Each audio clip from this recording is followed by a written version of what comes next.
And obviously, growing up, was Matt already the guy? Like, did you come into that kind of knowing that that was who you had to beat? Yeah, I mean, because I signed, my first real test with a big team was Valvoline in 2000, because I started in 2000, but it was the very end of the season. So early 2000, I got to go to a Laguna Seca test. And I just remember sitting on the wall watching them come out of the last turn. And anybody that would see this, they know what I'm talking about. Those GSXR 750s sounded unreal. Like, they were nasty sounding. And Matt coming out of there, he was just the king of just slipping the clutch and just like sounded insane.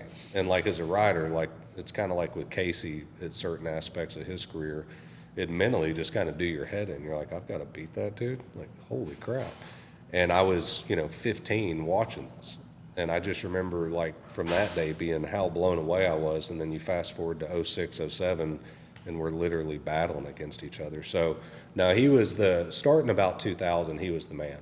I mean, he was. And he got beat a couple times, but honestly, and it doesn't always go over well with everybody, but when he got beat, he was on the bike that wasn't matched to the other one. Like when, Nicky, they had some really good battles, him and Nicky, but when Nicky beat him on the RC51, that bike had a pretty big advantage over the 750, because that's before, it was a GSXR 1000, and it was a pretty big advantage. So when I was racing against him, it was the first time that he had been beat on the same motorcycle by his teammate. It never did happen before. So that's when it, started getting stronger like that. But no, he was the man to beat. I mean, from starting kind of 2000 on, I think everybody will admit he was the guy.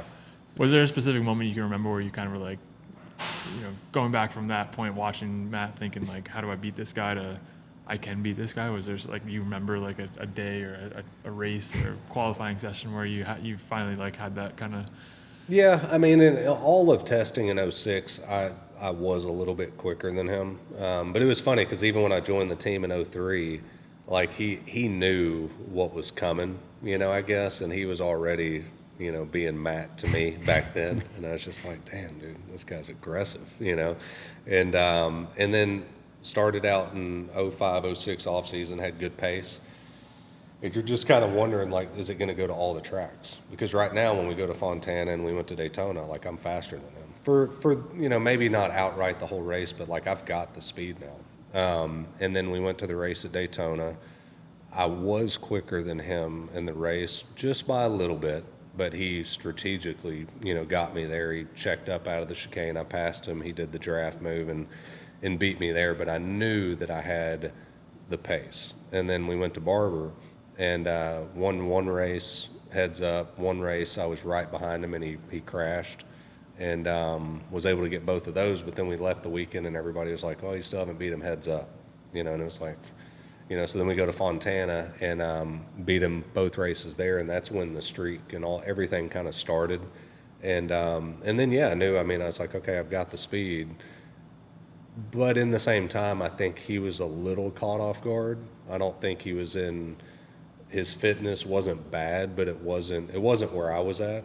And even if he had that one lap pace, he didn't have the race distance to go. And I knew that, So 06 was a little bit easier of a year. And then I actually broke my hand at the end of the year and still had to win the title. I raced with it broke.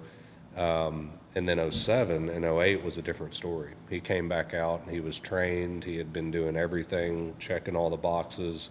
We were doing the same thing about the pre-cooling stuff and diet-wise, we were doing everything. And he had the pace and the stamina, and then it was some battles, for the next couple of years. But yeah, I would say beginning of 06, that's when it all clicked, where I was like, okay, I can do it now. Yeah, and everyone notoriously talks about like the mental warfare. When did that kind of start? Like day one in 03? Yeah, pretty much it started back then, and then it really started. 06, like I said, I think it wasn't horrible. There was a couple moments, whatever would happen.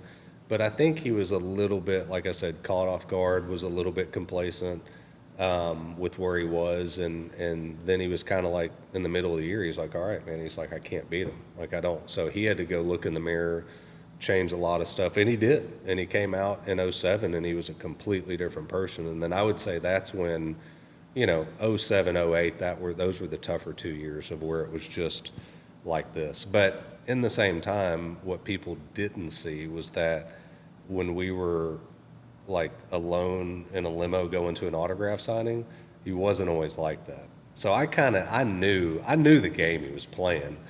And I was always sometimes kind of like, why do we got to go through this shit? Did you actually have that conversation? A couple times I was like, why aren't you like this all the time? And that's the way he was, and he did everything he could to get under skin. And to me, it made me try harder. I just wanted to win more, so he needed it to put himself in a place to go to battle with me. And then that helped me kind of overcome some of the stuff I was dealing with him. But in the same time, like, I knew deep down that he respected me, and I respected him on the track. There was never one time that there was a dirty move. Like, I actually trusted him probably more than anybody, and vice versa. So there was a lot of good stuff with it. And then there was a lot of times too where, even with bike setup, bike development, we would both try a linkage in one day, and then when we were at lunch, I'd walk past his table and he would be like, "Hey, what'd you feel on that?" And I was like, "Oh, it was better here and not as good there," and whatever. He would say the same thing. So we did work together on actually making the bike better, but then we went about it, a little bit differently too.